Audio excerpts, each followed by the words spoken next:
এমনকি এই গোত্রভিত্তিক ভ্রাতৃত্বের কারণে এক গোত্রের সাথে আর এক গোত্রের যুদ্ধ ৪০০ বছর পর্যন্ত চলমান থাকার রেকর্ডও ইতিহাসের পাতায় আছে এই আরব উপদ্বীপে। সামান্য কারণকে লক্ষ্য করে, যে একজনের ছাগল যদি আর একজনের ক্ষেত খেয়ে নিয়েছে, তো এটাকে কেন্দ্র করে যুদ্ধ চলেছে ৪০০ বছর। কয়েক প্রজন্ম এই যুদ্ধে ধ্বংস হয়ে গেছে, কিন্তু যুদ্ধ বন্ধ হয়নি।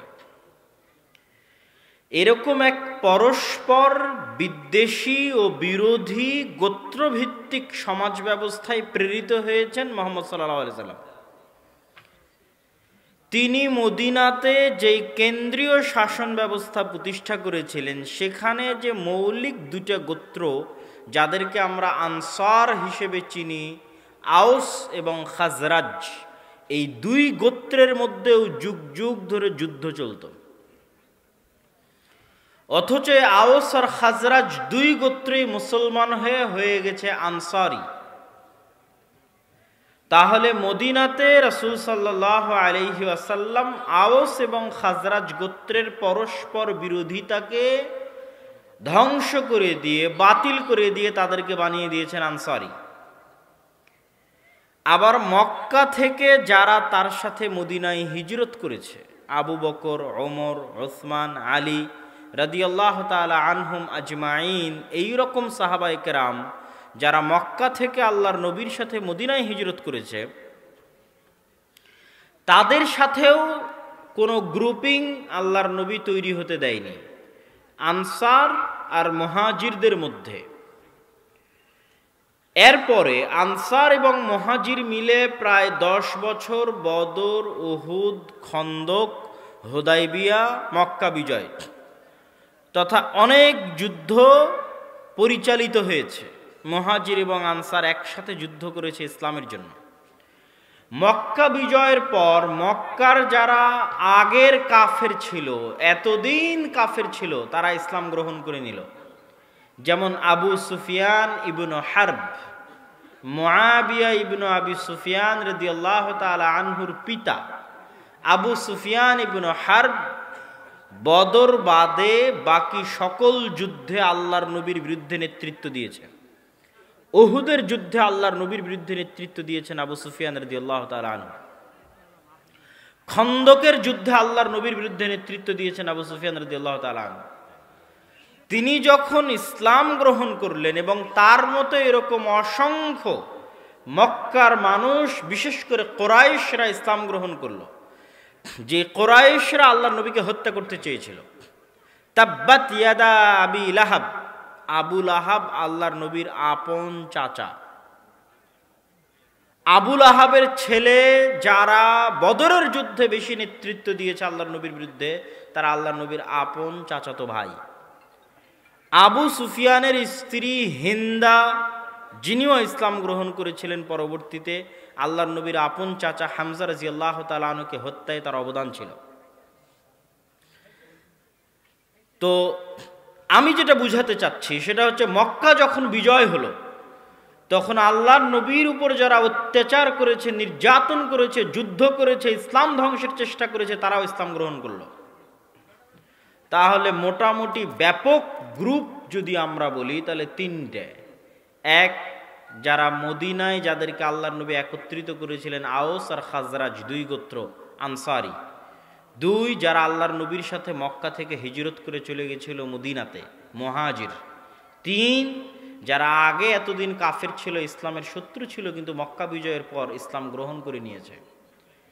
এই তিনটা জামাতকে রাসূলুল্লাহ সাল্লাল্লাহু আলাইহি ওয়াসাল্লাম এক কেন্দ্রীয় শাসন ব্যবস্থার অধীনে আবদ্ধ রেখেছেন, এক ভ্রাতৃত্বের বন্ধনে আবদ্ধ রেখেছেন। এবং এই এক ভ্রাতৃত্ব ও এক কেন্দ্রীয় শাসন ব্যবস্থায় তিনি এতটা সফল ছিলেন যে তার পরবর্তীতে আরো 40 বছর আবু বকর, ওমর, ওসমান, আলী কোনো প্রকার বিভেদ ও বিতর্ক ছাড়াই একই ভ্রাতৃত্বের বন্ধনে আবদ্ধ থেকে অর্ধ পৃথিবী পর্যন্ত এই বিজয়কে নিয়ে চলে গেছে, যেখানে তার কিছুদিন আগে এই আরবের মানুষেরা গোত্র গোত্র মিলে মারামারি করত। কতদিন? 400 বছর।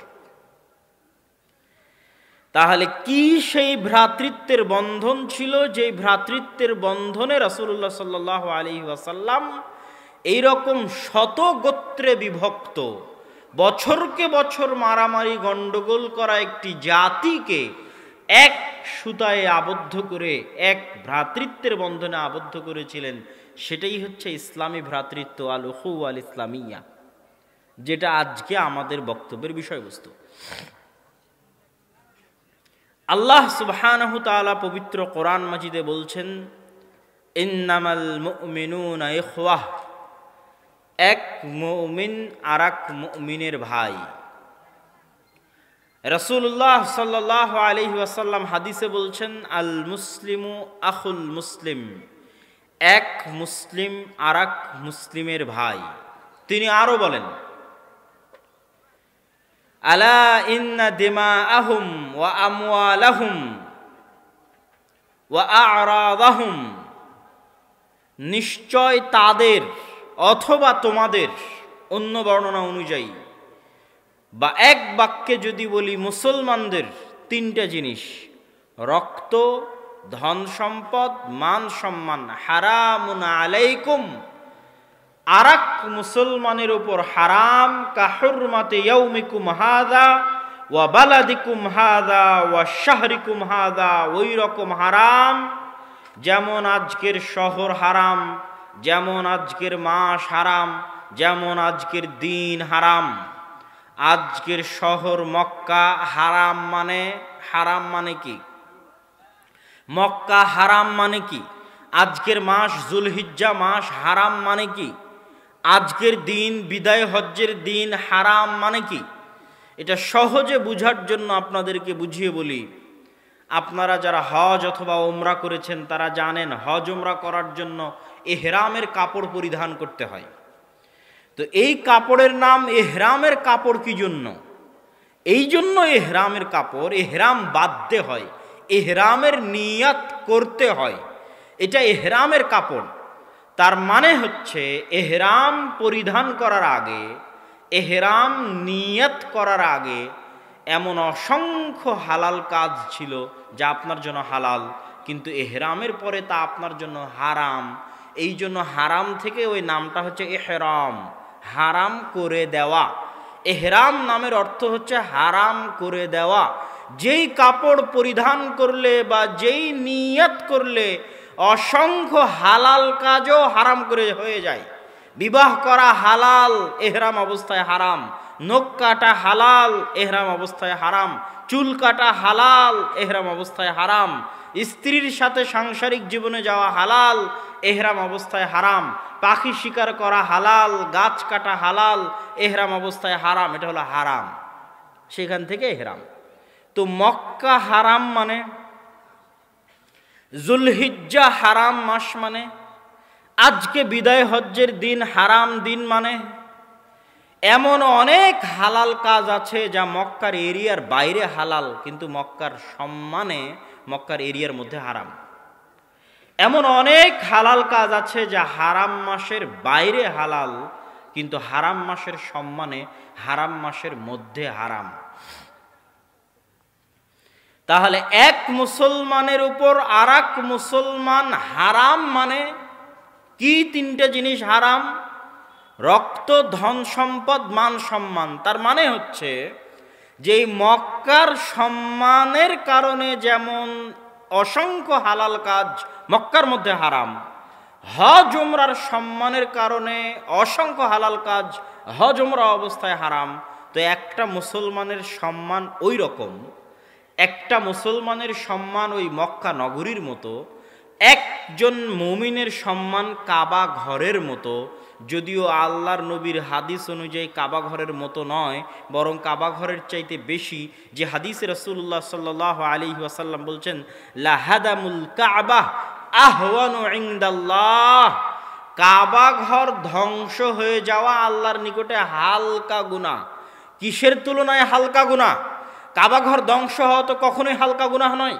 আলাম তারা কাইফা ফাআলা রাব্বুকা বিআসহাবিল ফিল, আপনি কি দেখেননি আপনার প্রতিপালক হাতির বাহিনীর সাথে কি করেছে? যারা কাবা ঘর ধ্বংস করতে এসেছিল, যাদেরকে আবাবিল প্রেরণ করে, ঝাঁকে ঝাঁকে পাখি প্রেরণ করে আল্লাহ ধূলিসাৎ করে দিয়েছেন মাটির সাথে। কাবা ঘর ধ্বংস করা ছোটখাটো কোনো গুনাহ নয়, অনেক বড় গুনাহ। কিন্তু লাহাদামুল কাবা আহওয়ানু ইনদাল্লাহ, কিন্তু কাবা ঘর ধ্বংস হওয়া আল্লাহর নিকটে অনেক হালকা গুনাহ। কিসের তুলনায়?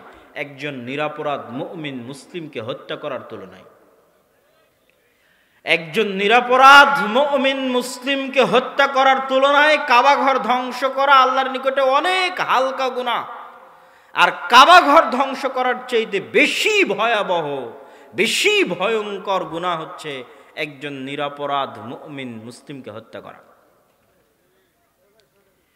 তো এখান থেকে আমরা যেটা এই পুরো আলোচনার সারমর্মে বুঝাতে চাচ্ছি যে মুমিনের, এক মুমিনের উপর আর এক মুমিন, এক মুসলিমের উপর আর এক মুসলিমের রক্ত, সম্পদ, সম্মান হারাম। অর্থ হচ্ছে ওই মুমিনের সম্মান এত বেশি, একজন মুসলিমের সম্মান এত বেশি যে তার রক্ত হারাম, তার ধন সম্পদ হারাম, তার মান সম্মান হারাম।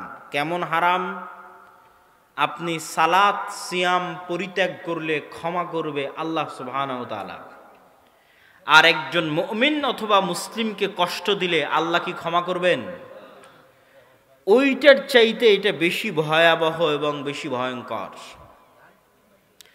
এই জায়গাতে আপনাকে অন্যান্য হাদিস বলার আগেই আরো একটু স্পষ্ট করি, আমাদের নবী মুহাম্মদ সাল্লাল্লাহু আলাইহি ওয়াসাল্লাম নবী হওয়ার পূর্বেই, কোরআন আসার পূর্বেই, সালাত সিয়াম হজ যাকাত আসার পূর্বেই জন্মগত সত্যবাদী, জন্মগত আমানতদার, জন্মগত ন্যায়পরায়ণ, ইনসাফওয়ালা, মানব ও সমাজসেবী মানুষ জন্মগত। সালাত সিয়াম হজ যাকাত আসার আগেই, কোরআন আসার আগেই 40 বছর যাবৎ মানুষ তাকে দেখেছে। তার জন্মের পর থেকে জন্মগত সত্যবাদী, জন্মগত আমানতদার, জন্মগত ন্যায়পরায়ণ, ইনসাফওয়ালা মানুষ। নবীরা নবী হওয়ার আগে থেকেই জন্মগত সত্যবাদী, নবী হওয়ার আগে থেকেই জন্মগত আমানতদার, নবী হওয়ার আগে থেকেই জন্মগত ন্যায়পরায়ণ, ইনসাফ। আর পুরো ইসলামের সারমর্ম, সালাত সিয়াম হজ যাকাত ইসলামের সারমর্ম নয়, পুরো ইসলামের সারমর্ম, মেইন মূল সারমর্ম হচ্ছে ইন্নাল্লাহা ইয়া'মুরুকুম বিল আদলি ওয়াল ইহসান, ন্যায়পরায়ণতা, সত্যবাদিতা, ইনসাফ। আল্লাহ তোমাদেরকে ন্যায়পরায়ণতা, আমানতদারিতার বিষয়ে আদেশ করেছেন। আল্লাহ নিজে ন্যায়পরায়ণ, আমানতদার, সত্যবাদী। আল্লাহ তোমাদেরকে ন্যায়পরায়ণতা, আমানতদারিতা, সত্যবাদিতার বিষয়ে আদেশ করেছেন। এটা ইসলামের একদম মূল থিওরি। ইসলামের অর্থনীতি বলেন, ইসলামের রাজনীতি বলেন, ইসলামের পরিবার ব্যবস্থা বলেন, ইসলামের দাওয়াত বলেন, ইসলামের সকল কিছু বলেন, ইনসাফ, ন্যায়পরায়ণতা, সত্যবাদিতা, আমানতদারিতা হচ্ছে মূল ভিত্তি। ওই ব্যবসা হারাম, চোখ বন্ধ করে হারাম, যেই ব্যবসায় আমানতদারিতা নাই, যেই ব্যবসায় ন্যায়পরায়ণতা নাই, যেই ব্যবসায় ইনসাফ নাই। আর আজকে আমরা মুসলমানেরা সালাতকে গুরুত্ব দিয়েছি ঠিকই, সিয়াম হজ যাকাতকে গুরুত্ব দিয়েছি ঠিকই, কিন্তু যে হাজি হজ করতে গেছে সে তার জীবনে চরম দুর্নীতিবাজ। যে ব্যবসায়ী তার ব্যবসার টাকা দিয়ে উমরা করতে গেছে সে তার জীবনে চরম মিথ্যুক, ডাহা মিথ্যাবাদী, চরম ও পরম অন্যায়পরায়ণ, অত্যাচারী, জালেম, অন্যায়পরায়ণ। ন্যায়পরায়ণতার বিপরীতটাই হচ্ছে জুলম, অত্যাচার। এই জন্য আমরা মুসলিম হওয়ার পরেও গোলাম। আমাদের পূর্বের কথায় ফিরে যাই যে এক মুসলিম আর এক মুসলিমের সম্মান এবং মর্যাদা এত বেশি যে তারা পরস্পর পরস্পরের উপর হারাম ধন সম্পদ, মান সম্মান, টাকা পয়সা। কেমন হারাম? সালাত, সিয়াম, হজ, যাকাত যদি মানুষের ছুটে যায় আল্লাহ ক্ষমা করে দিবে। কিন্তু মানুষের সাথে হওয়া গুনাহ, এই অন্যায় পরায়ণতা, এই দুর্নীতি, এই মানুষের উপর জুলুম, এটা আল্লাহ সুবহানাহু ওয়া তাআলা ক্ষমা করবেন না। কেননা এটা ইসলামের মূল ভিত্তির বিরোধী। ইসলামী মিথ্যা যদি আল্লাহ ন্যায়পরায়ণ না হন, ইসলাম মিথ্যা যদি আল্লাহ সত্যবাদী না হন, ইসলাম মিথ্যা যদি মুহাম্মদ সাল্লাল্লাহু আলাইহি ওয়াসাল্লাম আমানতদার না হন, যদি মুহাম্মদ সাল্লাল্লাহু আলাইহি ওয়াসাল্লাম ন্যায়পরায়ণ না হন, ইসলামের এই ভিত্তিটাই টিকে আছে আল্লাহ সুবহানাহু ওয়া তাআলা ন্যায়পরায়ণ। সারা দুনিয়ার জজ কোর্ট, নিম্ন কোর্ট, উচ্চ আদালত, হাইকোর্ট, সুপ্রিম কোর্ট, জাতিসংঘ, কোথাও যদি একজন মানুষ বিচার না পায়, আর ওই মানুষের ন্যায় বিচার যদি আল্লাহ কিয়ামতের মাঠে করে না দিতে পারে, তাহলে আল্লাহ সুবহানাহু ওয়া তাআলা নিজে মিথ্যে, তার দিন মিথ্যে, তার নবী মিথ্যে। এই জন্য ইসলাম টিকে আছে ন্যায়পরায়ণতার উপর। আল্লাহ তার ন্যায় বিচার কিয়ামতের মাঠে করে দিবেন, এটা আল্লাহর ওয়াদা। এই জন্যই তিনি আল্লাহ, এই জন্যই তিনি রব্বুল আলামিন। এই জন্য মানুষের সাথে হওয়া গুনাহ তিনি ক্ষমা করবেন না। কেন? তিনি জুলুম করতে পারবেন না। সালাত, সিয়াম, হজ, যাকাত দিয়ে মানুষ এই গুনাহ আল্লাহর কাছে ক্ষমা করিয়ে নিতে পারবে না। কেন? এটা ইসলামের সবচেয়ে বড় মূলনীতির বিরোধী। সেটা যে আল্লাহ নিজে ন্যায়পরায়ণ, ইসলাম ন্যায়পরায়ণতা চায়। আর আপনি আর এক ভাইয়ের বিরুদ্ধে কটু কথা বলেছেন মানে এটাই জুলম। আপনি আর একজনের সম্পদ অন্যায়ভাবে নিয়েছেন মানে এটাই জুলম। আপনি আর একজনের গায়ে হাত উঠিয়েছেন মানে এটাই জুলম। এটা আল্লাহ সুবহানাহু ওয়া তাআলা বরদাস্ত করবেন না। সম্মানিত উপস্থিতি, রাসূল সাল্লাল্লাহু আলাইহি ওয়াসাল্লাম মুসলিম ভ্রাতৃত্ব, এক মুসলিমের সাথে আর এক মুসলিমের সম্পর্কের কথা বলতে গিয়ে তিনি আরো বলেন, মান সাতারা মুসলিমান সাতারাহুল্লাহু ইয়াউমাল কিয়ামাহ, মান নাফাসা কুরবাতান মিন কুরাবিদ দুনিয়া নাফাসাহুল্লাহ কুরবাতাম মিন কুরাবিল আখিরাহ। যে ব্যক্তি আল্লাহর কোনো বান্দা, দুনিয়ার কোনো মুমিন মুসলিমের ওপর থেকে একটি বিপদ, একটি কষ্টদায়ক বস্তুকে দূর করে দিবে, সহযোগিতা করে দূর করে দিবে, কিয়ামতের মাঠে আল্লাহ তার কিয়ামতের কোনো বিপদ আপদ, দুঃখ কষ্টকে দূর করে দিবেন। মা কানাল আবদু ফি আউনি আখিহ, মানুষ যতক্ষণ কোনো বান্দার সহযোগিতায় থাকবে, আল্লাহ ততক্ষণ ওই বান্দার সহযোগিতায় থাকবে। কোন মুমিন, কোন মুসলিম যদি তার অপর মুমিন মুসলিম ভাইয়ের দোষ ত্রুটি গোপন রাখে, আল্লাহ কিয়ামতের মাঠে তার দোষ ত্রুটি গোপন রেখে দিবেন। কোন মুমিন, কোন মুসলিম যদি তার অপর মুমিন এবং মুসলিম ভাইয়ের জন্য দোয়া করে, তার আড়ালে, তার অগোচরে, তাহলে ফেরেশতারাও অনুরূপী যেন তার জন্য হয়, এই মর্মে আল্লাহর দরবারে দোয়া করবে। কোন মুমিন, কোন মুসলিম যদি তার অপর অসুস্থ ভাইকে দেখতে যায়, ফেরত না আসা পর্যন্ত ফেরেশতারা আল্লাহর দরবারে তার জন্য দোয়া করতে থাকবে, তার ক্ষমা প্রার্থনার জন্য দোয়া করতে থাকবে। রাসূল সাল্লাল্লাহু আলাইহি ওয়াসাল্লাম বলেন, এক মুসলিমের উপর আর এক মুসলিমের হক আছে, হক, অধিকার। সেই অধিকারগুলোর মধ্যে অন্যতম অধিকার হচ্ছে সালাম আদান প্রদান করা। তোমরা ততক্ষণ পর্যন্ত জান্নাতে প্রবেশ করতে পারবে না হাত্তা তুমিনু, যতক্ষণ না তোমরা ঈমান আনয়ন করো। আর তোমরা ততক্ষণ পর্যন্ত ঈমান আনয়ন করতে পারবে না হাত্তা তাহাব্বু, যতক্ষণ না তোমরা পরস্পর পরস্পরকে ভালোবাসো। আওয়ালা আদুল্লুকুম, আমি কি তোমাদেরকে এমন একটি বিষয় বলে দিব না যেটা করলে তোমাদের পরস্পর পরস্পরের মধ্যে ভালোবাসা বাড়বে? আফসুস সালাম বাইরাকুম, তোমরা পরস্পর পরস্পরের মধ্যে সালামের প্রচলন করো, তোমাদের মধ্যে মোহাব্বত বাড়বে, ভালোবাসা বাড়বে। এই ভালোবাসা তোমাদেরকে জান্নাতে নিয়ে যাবে।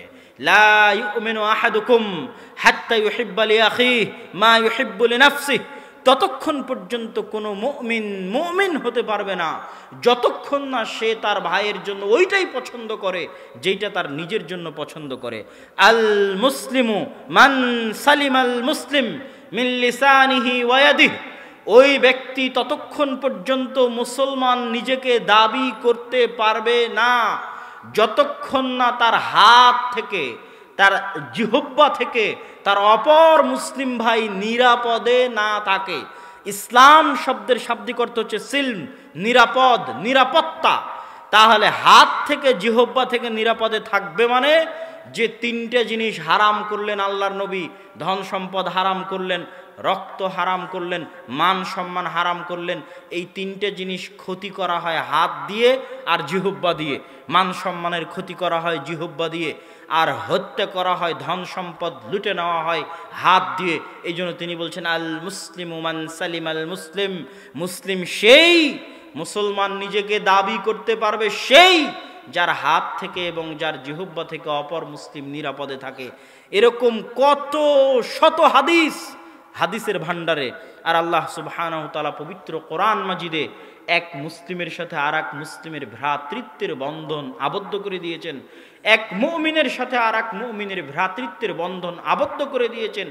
এই ভ্রাতৃত্বই আনসার আর মুহাজিরদের মধ্যে ভ্রাতৃত্ব, এই ভ্রাতৃত্বই আউস ও খাজরাজ গোত্রের মধ্যে ভ্রাতৃত্ব, এই ভ্রাতৃত্বই আনসার মুহাজির এবং ফাতহে মক্কার পরে যারা ইসলাম গ্রহণ করেছে তাদের মধ্যে ভ্রাতৃত্ব। এটা আপনাকে 2 মিনিট বাস্তবে দেখাই। 1400 বছর আগে রাসূলুল্লাহ সাল্লাল্লাহু আলাইহি ওয়াসাল্লামের যুগে এই ভ্রাতৃত্বের বাস্তব নমুনা। কাসা রাজুলুম মিনাল মুহাজিরিন আর রাজুলাম মিনাল আনসার, মুহাজিরদের একজন আনসারদের একজন ব্যক্তির গায়ে আঘাত করলো। তখন ওই মুহাজির বলছে ইয়া আলাল মুহাজিরিন, আরে আনসার বলছে ইয়া আলাল আনসার। মুহাজিরদের একজন আনসারকে আঘাত করলে আনসার চিৎকার করে বলে উঠলে আনসারীরা তোমরা কোথায়? দেখো মুহাজির আমাকে মারছে। মুহাজির বলছে এই মুহাজিরেরা তোমরা কোথায়? দেখো আনসার আমাকে মারছে। রাসূল সাল্লাল্লাহু আলাইহি ওয়াসাল্লামের কানে কথা গেলে তিনি বললেন মা বালু দাওয়াল জাহিলিয়া দাউহা ফাইন্নাহা মুনতিনা। এটা তো জাহিলিয়াতের ডাক। জাহিলিয়াতের যুগে মানুষ মানুষকে ডাকতো নিজের গোত্রের উপর ভিত্তি করে। এই কুরাইশরা তোমরা কোথায়? দেখো আউসরা আমাদের উপর আক্রমণ করছে। এই খাজরাজিরা তোমরা কোথায়? দেখো আউস গোত্রের মানুষ আমাদের উপর আক্রমণ করছে। এটা তো মা বালু দাওয়াল জাহিলিয়া, যেই জাহিলিয়াতকে পায়ের নিচে মিশিয়ে দেওয়ার জন্য, মিটিয়ে দেওয়ার জন্য আমি মুহাম্মদ সাল্লাল্লাহু আলাইহি ওয়াসাল্লাম আমার আগমন ঘটেছে, সেই জাহিলিয়াতের ডাক দেখি আমার সাহাবীর মধ্যে। আমি যেই ভ্রাতৃত্বের বন্ধনে তাদেরকে আবদ্ধ করে দিলাম সেটা তো কালিমাতুল লা ইলাহা ইল্লাল্লাহ, যেটা এতক্ষণ হাদিস আর কোরআন দিয়ে আপনাদের সামনে সংক্ষিপ্ত করে হলেও তুলে ধরলাম যে কি ভ্রাতৃত্বের বন্ধনে আল্লাহর নবী আবদ্ধ করেছিলেন। তো তার মানে ওই যুগে সমস্যা হয়নি, হয়েছে। সেই সমস্যারই একটা উদাহরণ দেখেন। তখন আল্লাহর নবী বলছেন মা বালু দাওয়াল জাহিলিয়া, আরে এটা তো জাহিলি যুগের আহ্বান। মা বালু দাওয়াল জাহিলিয়া দাউহা ফাইন্নাহা মুনতিনা, এই জাহিলিয়াতের ডাককে তোমরা পরিত্যাগ করো, এটা নিকৃষ্ট, ঘৃণিত, দুর্গন্ধযুক্ত। শুধু তাই নয়, আরেকটি ঘটনা আপনাদেরকে শোনাই। মক্কা বিজয়ের পর বৃহৎ যে যুদ্ধে রাসূল সাল্লাল্লাহু আলাইহি ওয়াসাল্লাম অংশগ্রহণ করেন সেই যুদ্ধের নাম হচ্ছে হুনাইনের যুদ্ধ। হুনাইনের যুদ্ধে মুসলমানেরা ব্যাপক গনিমতের মাল অর্জন করে। আমাদের নবী মুহাম্মদ সাল্লাল্লাহু আলাইহি ওয়াসাল্লাম সেই গনিমতের মালের বেশিরভাগ 100 ভাগের 90 ভাগ মক্কার কুরাইশ যারা নতুন ইসলাম গ্রহণ করলো মক্কা বিজয়ের পর, যারা এতদিন ইসলামের শত্রু ছিল। একটা উদাহরণ নেন, আবু সুফিয়ান ইবনে হারব। আবু সুফিয়ান ইবনে হারব উহুদের যুদ্ধে আল্লাহর নবীর বিরুদ্ধে নেতা, খন্দকের যুদ্ধে আল্লাহর নবীর বিরুদ্ধে নেতা, যিনি প্ল্যান পরিকল্পনা করতেন 24 ঘন্টা কেমনে আল্লাহর নবীকে হত্যা করবেন। তিনি ইসলাম গ্রহণ করলেন কবে? যেই দিন আল্লাহর নবী মক্কা বিজয় করছেন সেই দিন। আর মক্কা বিজয়ের পর প্রথম যুদ্ধ যেটা হলো হুনাইনের যুদ্ধে, ওই যুদ্ধে হাদিসের ভাষা অনুযায়ী আতান নবী সাল্লাল্লাহু আলাইহি ওয়াসাল্লাম সুফিয়ান ইবনে হারবিন মিআতাম মিনাল ইবিল, আল্লাহর নবী হুনাইনের যুদ্ধের গনিমত থেকে 100টা উট। 100 উট মানে কি? কয়েক কোটি টাকা বলতে পারেন। ওই যুগের 100 উট যদি আজকের যুগে আমরা বন্টন করি তাহলে 100 কোটি টাকা হতে পারে। 50 কোটির নিচে হবে না, উপরে হবে। তাহলে 100 কোটি টাকা আল্লাহর নবী দিয়ে দিলেন আবু সুফিয়ান ইবনে হারবকে। 100টা উট দিয়ে দিলেন গনিমতের মাল থেকে। কয়েক কোটি টাকা দিয়ে দিলেন গনিমতের মাল থেকে। কোন আবু সুফিয়ান ইবনে হারব, যিনি এতদিন আল্লাহর নবীর শত্রু ছিলেন যুদ্ধে, রাদিয়াল্লাহু তাআলা আনহু। পুরো গনিমতের মালের 100 ভাগের 90 ভাগ বন্টন